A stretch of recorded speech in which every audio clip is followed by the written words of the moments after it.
মনিরুল ইসলাম বাংলাদেশের পুলিশ এবং গোয়েন্দা কাঠামোর একটি বহুল আলোচিত নাম। ধন্যবাদ মনিরুল ইসলাম, প্রথমবারের মতো অন ক্যামেরা আমার সঙ্গে কথা বলার জন্য রাজি হওয়ার জন্য। বাংলাদেশে অনেক কিছু ঘটে গেছে গত 2 বছর, মানে 2.5 বছরের কাছাকাছি। কোথা থেকে শুরু করব জানি না। আজকে জাতিসংঘের যে রিপোর্ট বেরিয়েছে তাতে বাংলাদেশের ভবিষ্যৎ খুব ভালো দেখছি না। আমি ভবিষ্যৎ নিয়ে পরে কথা বলবো, অতীতে ফিরে যাই। 5ই আগস্ট 2024-এর কথা বলতে চাই। আমার কাছে আপনার কাছে সবচেয়ে প্রথম প্রশ্ন হচ্ছে যে আপনি 5ই আগস্ট পর্যন্ত এসবির প্রধান ছিলেন, অর্থাৎ রাষ্ট্রের কাছে থাকা সবচেয়ে সংবেদনশীল রাজনৈতিক এবং নিরাপত্তা গোয়েন্দা তথ্য আপনার টেবিলে আসতো। এখন এতদিন পরে দাঁড়িয়ে আপনি কি পরিষ্কার করে আমাদেরকে বলবেন যে জুলাই আন্দোলনের আড়ালে শেখ হাসিনাকে ক্ষমতাচ্যুত করার যে সুপরিকল্পিত মেটিকুলাস ডিজাইনের কথা ডক্টর ইউনূস বলেছিলেন, সেটি আপনাদের গোয়েন্দা মূল্যায়নে ধরা পড়েছিল কিনা? ধরা পড়লে কোনো বিদেশি রাষ্ট্র এতে বা দেশি কারা এতে যুক্ত ছিল, এবং আপনি কাকে সতর্ক করেছিলেন? 3টি প্রশ্ন এখানে। আমি যেহেতু সরকারি চাকরিতে নাই, সেই হিসাবে বলতে পারি যে আমার যে অবজারভেশন সেটা হলো যে 18 তারিখ পর্যন্ত আসলে সরকার এদের শক্তিটাকে আন্ডারস্টিমেট করেছিল। 19 তারিখে গিয়ে সরকার বুঝতে পারে, যে কারণে 19 তারিখেই মিটিং করে 20 তারিখ থেকে কারফিউ এবং যে সেনাবাহিনী মোতায়েনের সিদ্ধান্ত নেয়।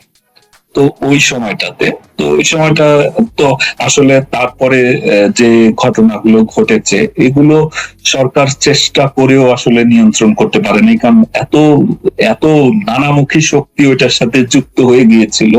এবং তারপরও দেখেন যে 20 তারিখে যখন সেনাবাহিনী মোতায়েন হলো, 22-23 তারিখের দিক থেকে কিন্তু এক ধরনের রিকনসিলিয়েশন প্রসেস শুরু হয়।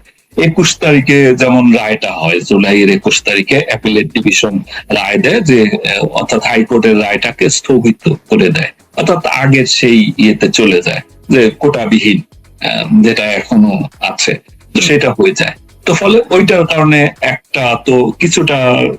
কিছু লোক তো যারা সাধারণ ছাত্ররা ওখান থেকে কিন্তু কেটে পড়ে। কিন্তু তখন রাজনৈতিক শক্তিগুলো, পাশাপাশি যারা এই যে সন্ত্রাসী বাহিনীগুলো, এরা কিন্তু তখন এই আন্দোলনটা চালিয়ে গেছে। কিশোর গ্যাং ব্যাপারটাকে কিভাবে দেখেন? কিশোর গ্যাং এর যুক্ত হওয়া এবং সারা বাংলাদেশ থেকে কিশোর গ্যাংদের নিয়ে এসে ঢাকায়, চিটাগং এর মতো জায়গায় ব্যবহার করা। দেখুন, সারা দেশ থেকেও আনার দরকার নাই। ঢাকা এবং ঢাকার আউটস্কার্টে যারা আছে এরাই তো সংখ্যায় মানে 50,000-এর উপরে হবে আমার ধারণা। কারণ 50,000?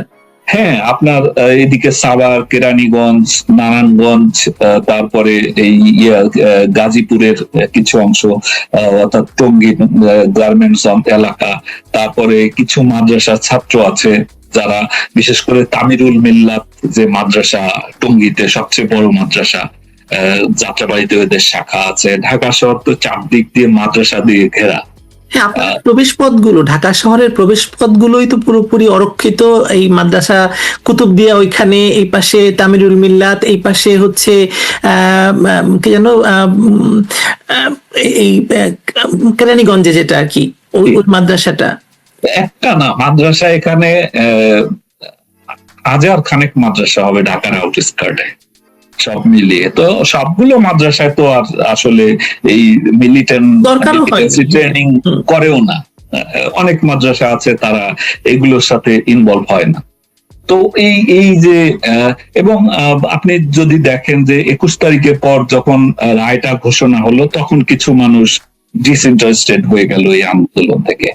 তারপরে সরকার ঘোষণা দিল, একটা জুডিশিয়াল কমিশন করলো যে সকল হত্যাকাণ্ডের কারণ, মানে এই হত্যাকাণ্ডের জন্য কারা দায়ী তাদেরকে চিহ্নিত করার জন্য জুডিশিয়াল কমিশন হলো। পরবর্তীতে এই কমিশনের সদস্য প্রথমে হাইকোর্টের একজন জাস্টিসকে দিয়ে হলো, পরে বাড়ালো।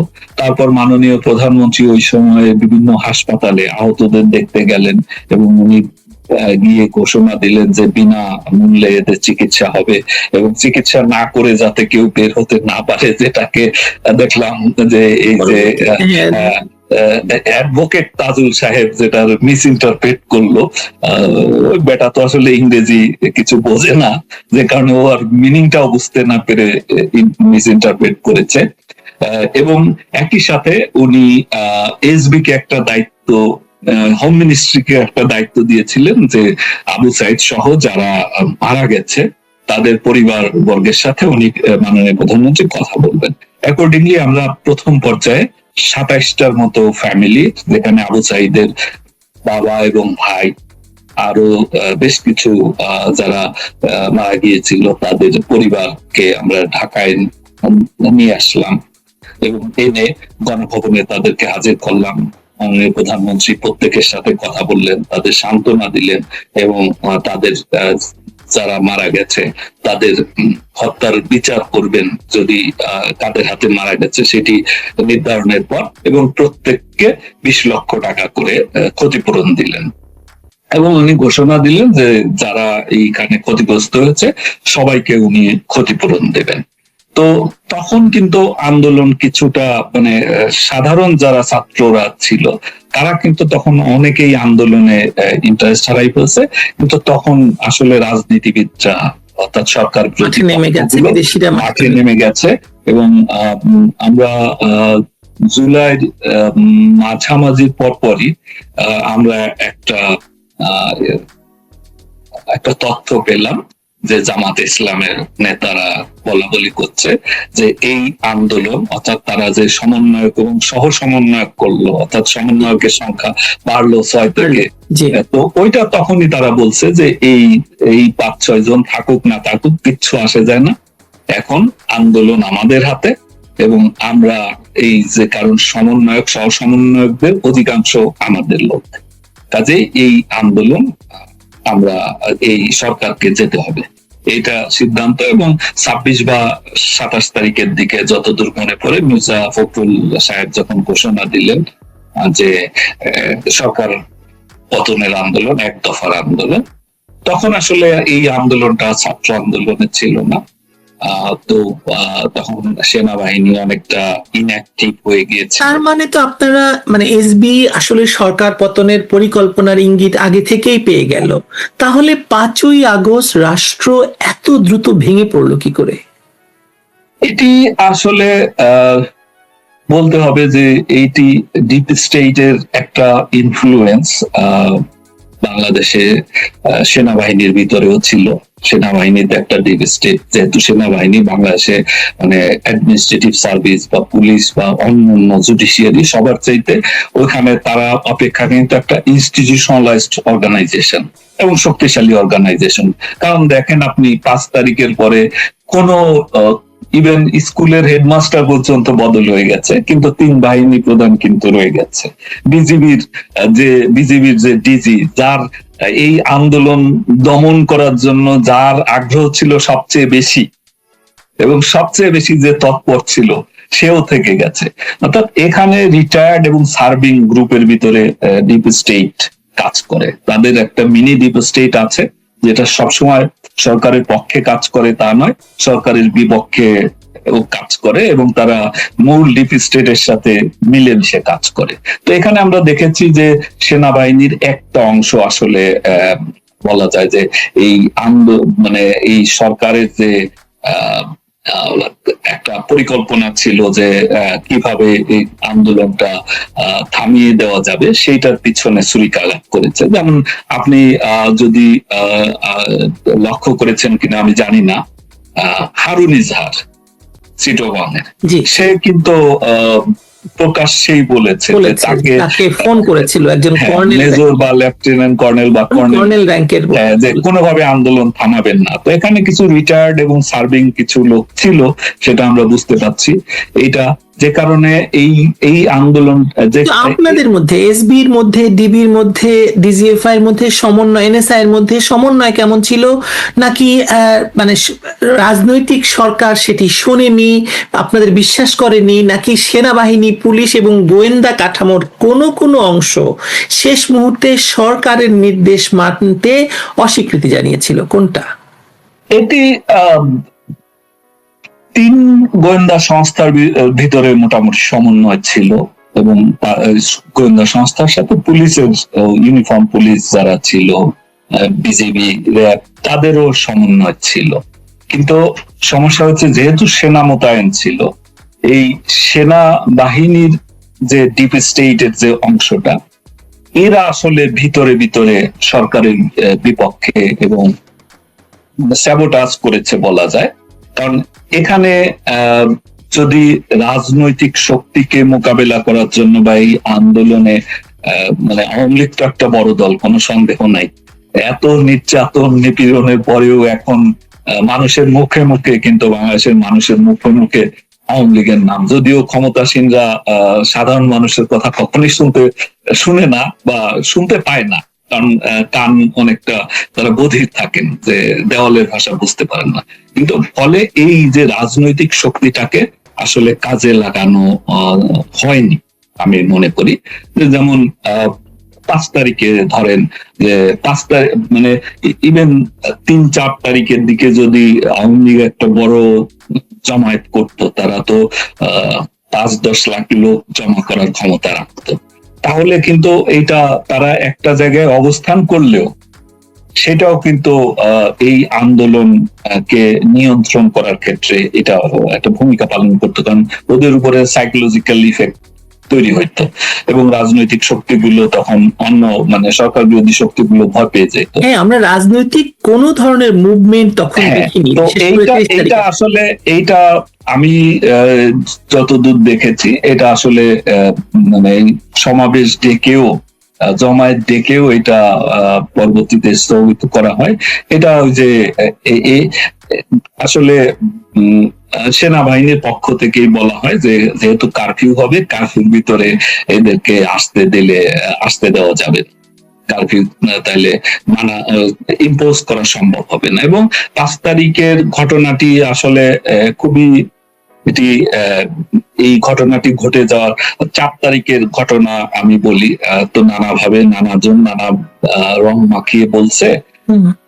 4 তারিখে দুপুরের দিকে একটা মিটিং ছিল, এই মিটিংটা 4 তারিখে ডিসিশন হয়েছে তা না, 4-5 দিন আগে ন্যাশনাল সিকিউরিটি সেল একটা আছে, সেই ন্যাশনাল সিকিউরিটি সেলের মিটিং মাঝে মাঝে হয় অ্যাজ এন্ড হোয়েন নেসেসারি।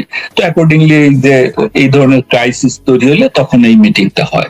5-7 দিন আগে থেকেই চিঠি দিয়ে এই মিটিংটা ডাকা হয়েছিল, এবং ওই দিন একটু দেরিতে শুরু হয় বলে এটা আনুমানিক 12টা-12:30 শুরু হয়। এখানে 3 বাহিনী প্রধান, সেনাবাহিনীর ঊর্ধ্বতন কর্মকর্তা মানে লেফটেন্যান্ট জেনারেল অর্থাৎ পিএসও, এফডি, কিউএমজি এবং সিজিএস, তারাও এখানে উপস্থিত থাকেন।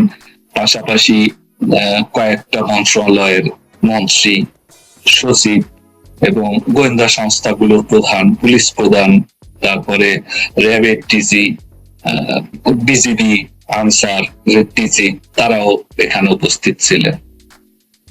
তো এই মিটিং এ কিন্তু মানে সমন্বিত ভাবেই কাজ করার সিদ্ধান্ত হয়, কিন্তু রাতের বেলায় হঠাৎ করে একটা মানে আনশিডিউলড এমার্জেন্সি মিটিং কল করা হয়। যদিও আমি সেই মিটিংটাতে ইনভাইটেড ছিলাম না, শুধুমাত্র ইউনিফর্মধারী যারা ছিলেন তারা গেছেন, বাট আমি মানে আমি এবং ডিজিএফআই আমরা গণভবনে উপস্থিত ছিলাম। এটি রাতে শুরু হয়, 10:30টার পরপর শুরু হয়, 10:30টায় শিডিউল, 4 তারিখ রাতে, এবং এই মিটিংটা প্রায় 11:30টা পর্যন্ত চলে। তো ওই মিটিং এ 3 বাহিনী প্রধান এবং ওই 3 বাহিনীর প্রধানের সাথেই তাদের যারা খুব ক্লোজলি কাজ করেন, অর্থাৎ সেকেন্ড ম্যান, থার্ড ম্যান, তারাও ছিলেন। পাশাপাশি পুলিশ, আইজিপি, বিজিবি, আনসার এবং র্যাবের ডিজি তারাও ছিলেন। তো এই মিটিং এর বিষয়বস্তু সম্পর্কে যেহেতু আমরা মিটিং এ ছিলাম না, জানি না, কিন্তু পরে বের হওয়ার পরে সিদ্ধান্ত হয় যে মানে জানতে পারি যে এই সিদ্ধান্ত হয়েছে যে যেহেতু কারফিউ বলবৎ আছে, সকাল থেকে ঢাকায় বহিরাগতদের ঢুকতে দেওয়া হবে না, এরকম একটা সিদ্ধান্ত। তো সেটাই আবার পরবর্তীতে এইটা সমন্বয়টা কিভাবে হবে, অর্থাৎ ঢাকার এন্ট্রি পয়েন্ট গুলোতে কারা কারা থাকবেন, সেটি অর্থাৎ কোন এন্ট্রি পয়েন্টে কারা নিয়ন্ত্রণ করবেন, সেটির জন্য বলা হয় যে ঠিক আছে, নিজেদের ভিতর একটা সমন্বয় করার জন্য একটা ছোটখাটো মিটিং এর মতো। তো অ্যাকর্ডিংলি ওই রাতে ওখান থেকে ক্যান্টনমেন্টে যাওয়া হয়। ওই মিটিং, ওখানে আমিও ছিলাম, সেনাবাহিনী 3 বাহিনী প্রধান, অর্থাৎ ওই মিটিং এ যারা ছিলেন তারা সহ। কিন্তু ওখানে যদিও সাবেক ইন্সপেক্টর জেনারেল তার যে কি রাজবন্দির জবানবন্দি দিয়েছেন, এখানে কিছু মিথ্যা কথা আছে। যেমন ওখানে বলেছেন রাজনৈতিক নেতাদের কথা, তারপর শ্রদ্ধেয় শেখ রেহানার কথা বলেছেন, তারা কেউ মিটিং এ ছিলেন না। ওই মিটিং এ ওখানে বাহিরে অর্থাৎ গণভবনেই লবিতে আমি ডিজিএফআই আমরা বসাচ্ছিলাম, এবং ওখানে শ্রদ্ধেয় শেখ রেহানা বাইরে ছিলেন, এবং ওখানে general Tarek Siddiqui security adviser ছাড়া ওখানে স্বরাষ্ট্রমন্ত্রী বা আইনমন্ত্রী কেউ কিন্তু ওই মিটিং এ ছিলেন না। ফলে উনি এখানে এক ধরনের, আমি জানি না, উনি চাপে পড়ে হয়তো বা লিখে দেওয়া বক্তব্য উনি বলেছেন। এটা তো মানে পরবর্তীতে বোঝাই যাচ্ছে যে পুরো এই প্রক্রিয়াটাই আসলে ভুল ছিল। আমরা সেটা নিয়ে কথা বলবো পরে, আমি আগে ঘটনাটা শুনি। জি, তখন আমরা ক্যান্টনমেন্টে গেলাম, মানে সিকিউরিটি অ্যাডভাইজার ব্যতীত অন্য যারা এই সরকারি কর্মচারী যারা আছে, অর্থাৎ 3 বাহিনী প্রধান থেকে শুরু করে মিটিং এ যারা উপস্থিত ছিল, পাশাপাশি আমি এবং ডিজিএফআই, এবং আমরা পরবর্তীতে ডিএমপি কমিশনারকেও কল করে নিলাম, এবং পুলিশ হেডকোয়ার্টার্স এর আরো একজন কর্মকর্তাকে কল করে নিলাম। ওইখানে ক্যান্টনমেন্টে সেনাপ্রধান উনি নিজের হাতে লিখলেন যে কোন পয়েন্টে কারা থাকবেন, পাহারা দেবেন, অর্থাৎ এই গার্ডিং করবেন বহিরাগত ঠেকানোর ক্ষেত্রে। সেই ক্ষেত্রে উত্তরার দায়িত্ব দেয়া হলো র্যাবকে, র্যাপিড অ্যাকশন ব্যাটালিয়নকে, যাত্রাবাড়ির দায়িত্ব দেয়া হলো সেনাবাহিনীকে, তারাই নিলেন। এবং এইভাবে বিভিন্ন এলাকা ভাগ হলো, যে যেমন বঙ্গভবন, সেক্রেটারিয়েট, বাংলাদেশ ব্যাংক, তারপরে 32 নম্বর গণভবন, পার্লামেন্ট ভবন, প্রাইম মিনিস্টার্স অফিস, এগুলোর দায়িত্ব সেনাবাহিনী নিলেন যে তারা এগুলো গার্ডিং করবেন। এবং সকাল থেকেই, এবং শাহবাগেও সেনাবাহিনী মোতায়েন থাকবে, তারা নিয়ে বেশিরভাগ দায়িত্ব তারা নিলেন। এবং পরবর্তীতে ওখানে একটা ভিডিও কনফারেন্সে সকল জিওসি এরিয়া কমান্ডাররা যুক্ত ছিলেন, ওখানেও আমাদের উপস্থিতিতে সেনাপ্রধান নির্দেশনাগুলো দিলেন। এগুলো কিন্তু 4 তারিখ রাত, তখন 12টার বেশি বাজে, প্রায় 12:30 বাজে তখনকার ঘটনা। কিন্তু এই যে পরের দিন সকালে যে ওনারা ছেড়ে দিবেন এইভাবে, এইটা তো আসলে বোঝা যায়নি। কারণ এটা যদি বোঝা যেত তাহলে অন্তত ওই জায়গাগুলো পুলিশ থাকতো, পুলিশ থেকে এই চেকপোস্ট বসিয়ে।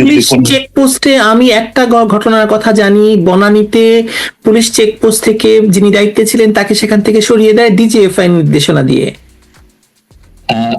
হ্যাঁ, এইভাবে বিভিন্ন জায়গায়, এবং উত্তরাতে যেখানে র্যাব দায়িত্বে ছিল, এবং ওখানে র্যাবের সাথে সেনাবাহিনীরও কিছু লোক উপস্থিত ছিল, একজন মেজর সহ।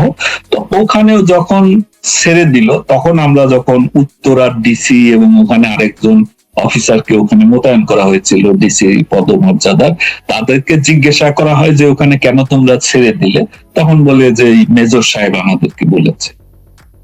তো এটি তো তো যেহেতু 12:30 পর্যন্ত এরকম কথা হলো, ফলে পুলিশ সেনাবাহিনীর উপরে আস্থা রেখেছে, একইভাবে আস্থা রেখেছিল সরকার। কিন্তু পরের দিন তো আমরা দেখলাম যে তারা ছেড়ে দিল, প্রথমে ওখানে, পরবর্তীতে শাহবাগে তারা ফ্রি করে দিল, এবং যাত্রাবাড়ি তারা ফ্রি করে দিল।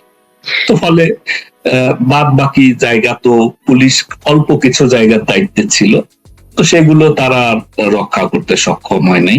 তো তারপরে 5 তারিখের বিষয়টা তো এরপর যা আছে সেটা তো প্রকাশ্যেই হয়েছে। মনিরুল ইসলাম, আমরা এর মধ্যে দেখলাম যে মানে 4-5 তারিখের মধ্যেই পুলিশ হত্যাকাণ্ডের ঘটনা ঘটে গেল এবং তারপরে ভয়াবহ ঘটনা যাত্রাবাড়িতে ঘটলো এবং সারা বাংলাদেশে তো ঘটলোই। আপনি তখনও এসবিতে আছেন, আপনি তখনও এসবির প্রধান।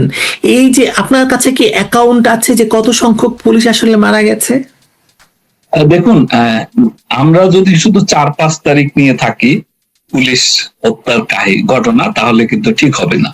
এটা আমরা দেখেছি, মানে আমাদের দীর্ঘদিনের অভিজ্ঞতা এবং গত কয়েক বছরের বিশেষ করে অভিজ্ঞতা, এসবি প্রধান হিসাবে বা এসবি প্রধান থাকার আগেও তো পুলিশে ছিলাম, পুলিশের একজন সিনিয়র অফিসার হিসাবে দেখেছি, মানে সরকার বিরোধী শক্তি এবং জঙ্গিরা মনে করতো যে পুলিশ, জঙ্গিদের বিশেষ করে খুব ক্ষোভ ছিল পুলিশের উপরে।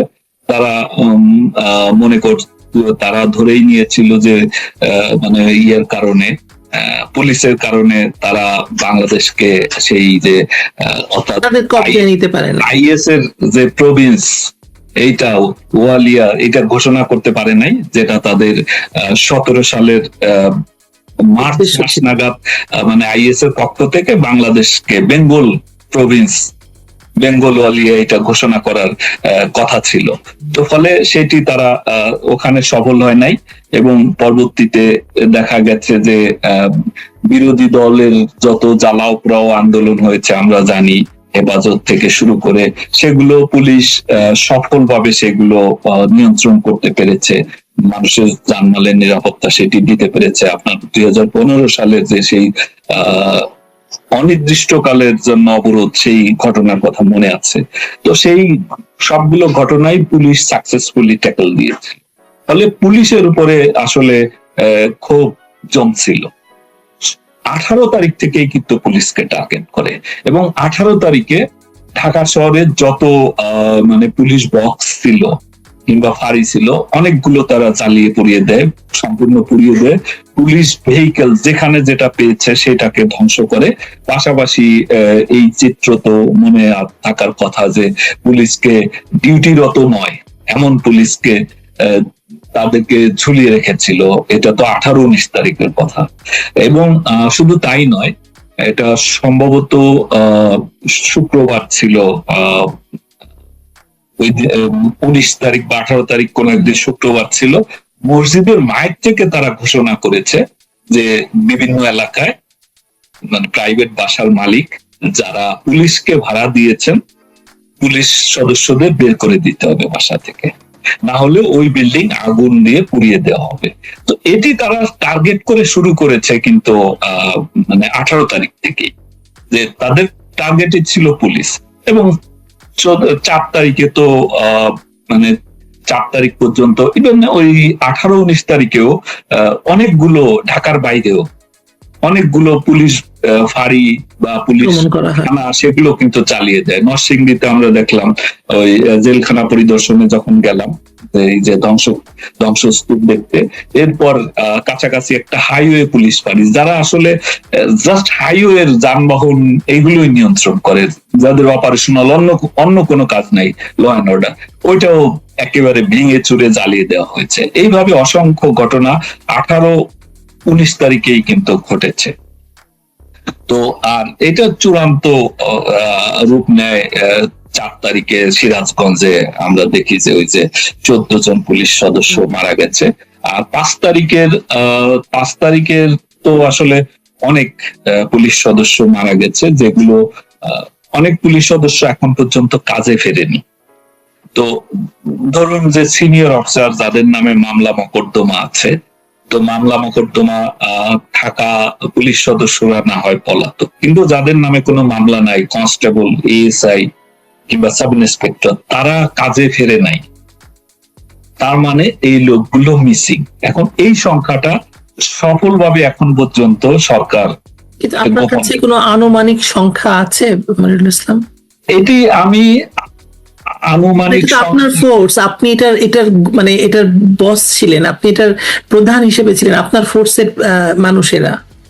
হ্যাঁ, সেটা ঠিক, বাট 5 তারিখ তো আসলে দুপুরের পর থেকে আর আমার পুলিশের কোনো সংস্থার সাথে বা পুলিশের সেখানে তো আর এই তথ্যে অ্যাক্সেসটা ছিল না। যদিও 5 তারিখে আমি কথা বলেছিলাম, বা 5 তারিখের আগেও হিসাব চলছিল যে শুধু পুলিশ নয়, কত লোক এই পর্যন্ত মারা গেছে, তাদের ভিতর রাজনৈতিক পরিস্থিতি কি। এর ভিতরে একটা বড় অংশ কিন্তু আওয়ামী লীগ, ছাত্রলীগ, স্বেচ্ছাসেবক লীগের। ইভেন 16 তারিখে যে 6 জন মারা গেল, তার ভিতরে ঢাকায় মারা গেল 2 জন, 1 জন বা 2 জন সম্ভবত, শাহজাহান আলী আর ঢাকা কলেজের একটা ছাত্র আর একজন। তারা কিন্তু আওয়ামী লীগ, মানে ওই যে সবুজ আলী ছিল একজনের নাম, ঢাকা কলেজের ছাত্রলীগ, নীলফামারীতে বাড়ি, এবং তার নামে যে ইয়ে থেকে ফেলে দেওয়া হলো, এবং শাহজাহান নামে একজন ব্যবসায়ী, ক্ষুদ্র ব্যবসায়ী, সে মারা গেল। তার ফ্যামিলি ওই সময় আমরা দেখেছি তারা আওয়ামী লীগ, তারা আন্দোলনে কিন্তু ছিল না। পাশাপাশি চিটং এর ঘটনা, ওই দিন তো চিটং এও 3 জন মারা গেল যাদেরকে ছাদ থেকে ফেলে দেওয়া হয়েছিল। তো ফলে এই, এবং আবু সাইদের নিয়ে তো অনেক কথা হলো, এবং যেটা বলা যায় যে একটা ট্রিগারিং ইভেন্ট হিসেবে কাজ করেছে। তো সেই ঘটনায় তো ওখানে তো পুলিশ লেথাল উইপন ইউজ করে নাই। পুলিশ এখন লেথাল উইপনের কথা যেহেতু বললেনই মনিরুল ইসলাম, আমরা দেখতে পাচ্ছি যে অনেক ফোন কল, অনেক কিছু এখন লিক করা হচ্ছে। অনেক আপনার সঙ্গে প্রধানমন্ত্রী, সেই সময় প্রধানমন্ত্রীর নিশ্চয়ই কথা হতো কোনোভাবে। এই যে আপনাকে কি নির্দেশনা দিয়েছিল লিথাল উইপন ব্যবহার করার জন্য? মাননীয় প্রধানমন্ত্রী এই বিষয়ে খুবই সংবেদনশীল ছিলেন, এবং উনি সব, মানে আমি যেহেতু কয়েকদিন আমি ছিলাম না, 20 তারিখ পর্যন্ত তো আসলে আমি ছিলাম না, ফলে 18, 19, 20 তারিখের ঘটনা সম্পর্কে আমার কাছে আমি পরে যেটা শুনেছি, তো উনি বারবারই কিন্তু বলতেন, ইভেন নিরাপদ সড়ক আন্দোলন কিংবা 2018 যে কোটা বিরোধী আন্দোলন, বা তার ওই সময়, ওই সমসাময়িক সময় বা তার একটু আগে হয়েছিল, আপনার মনে থাকার কথা, ব্যাট বিরোধী আন্দোলন, প্রাইভেট ইউনিভার্সিটি গুলো, এইগুলোর ক্ষেত্রে কিন্তু আমরা যখন একটু শক্তি প্রয়োগের কথা বলতাম, প্রধানমন্ত্রী কিন্তু বলতেন যে না, এদেরকে ওরা করতেছে করুক, ওদের করতে দাও, ওদের নিরাপত্তা দাও। উনি তো এখানেও আসলে যেটি ভুল ভাবে উপস্থাপন করা হচ্ছে, এবং এটা তো আসলে একটা ফার্স হচ্ছে যে বিচারের নামে, কারণ এখানে বিচার কি, এখানে তো তদন্তই হয়নি, কারণ তদন্ত করার সুযোগই তো নাই। কারণ একই ঘটনায় যেখানে পুলিশ আহত হয়েছে কিংবা নিহত হয়েছে, সেটার ব্যাপারে ইনডেমনিটি দেওয়া হয়েছে। তো একই ঘটনায় ওখানে ধরে নেন একটা, আমরা যদি একটা উদাহরণ হিসাবে নেই, যে কোনো একটা জায়গায় মিরপুরের হয়তো 10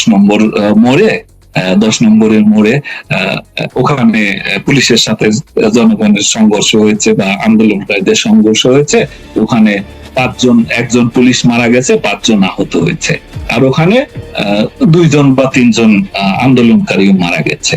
এখন আপনি পুলিশ হত্যা বা পুলিশে যে আহত হলো সেইটা তদন্ত করবেন না, তো এই তদন্ত কিভাবে সঠিক হবে বলেন? আপনি তো এক পেশে তদন্ত করতে পারেন না।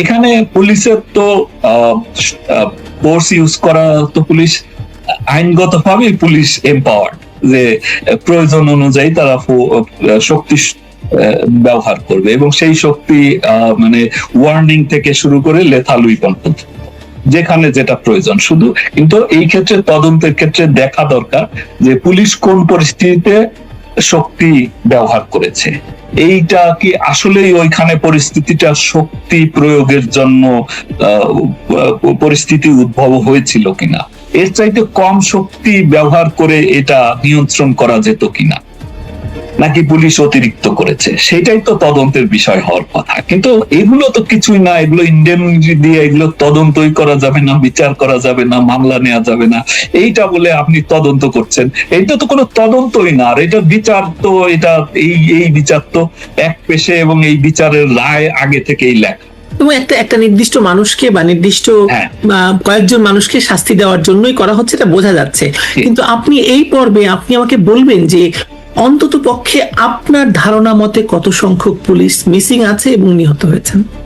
এটি দেখুন, আমার কাছে এক্সাক্ট পরিসংখ্যানটা নাই, তবে সরকার থেকে যে 44 জনের কথা বা 45 জনের কথা বলা হচ্ছে, আমার যে অ্যানালিসিস সেটা এইটা সঠিক নয়। এর চাইতে অনেক বেশি সংখ্যক পুলিশ মারা গেছে, এবং যারা মিসিং, যারা এখন পর্যন্ত কর্মে যোগদান করে নাই, এরা যারা জুনিয়র অধস্তন কর্মকর্তা, আমরা যাদেরকে আইনের ভাষায় বলি, তারা যাদের নামে কোনো মামলা মোকদ্দমা নাই কিন্তু মিসিং, কাজে যোগ দেয় নাই, আমি মনে করি যে তাদেরও মেরে তাদের হয়তো লাশ পুড়িয়ে দেওয়া হয়েছে, কিংবা এই সংখ্যাটা কত হতে পারে সেটাই আমি আসলে এটা আমি আসলে যেহেতু কত মিসিং মানে